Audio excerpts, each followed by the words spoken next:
We are withdrawing from northeastern Syria. That was the direction of the President. That deliberate withdrawal began with the removal of the less than 50 troops or so from the immediate zone of attack.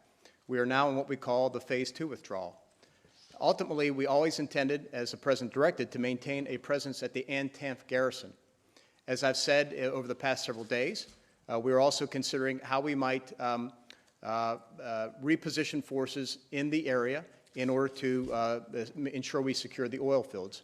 We are now taking some actions, I'm not going to get into the details, to strengthen our position at Dar Azar to ensure that we can deny ISIS access to the oil fields, because we want to make sure that they don't have access to the resources that may allow them to strike within the region, to strike Europe, to strike the United States.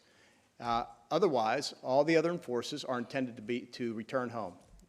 But the mission in Syria remains what the mission in Syria began with. It's always been about defeating the ISIS coalition.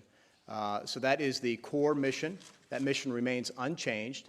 The specific measures we are taking with regard to the reduction of oil fields is to deny ISIS access to those resources.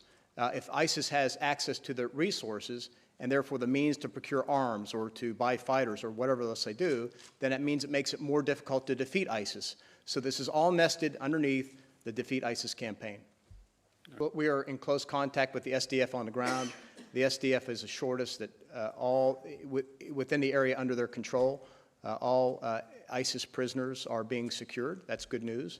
I've spoken to the Turkish defense minister. He informs me that all the ISIS prisoners, prisons in their area are under their control, and actually informed me that they've been able to recollect some of them. So that's good news. Yeah, that's news for you, see. I think the other part of this, too, the second part is the securing of the oil fields. The commanders make their assessments on what troops to bring or what forces based on the threat they see. And so that we always are managing the force, adapting it to those measures, and that's why we think the need for that in terms of that location to have forces available. Some of the 100 were reflected, is that right? That's what you should follow up with the Turkish defense minister, but they informed me that they had recollected some of that 100 that we estimated were released.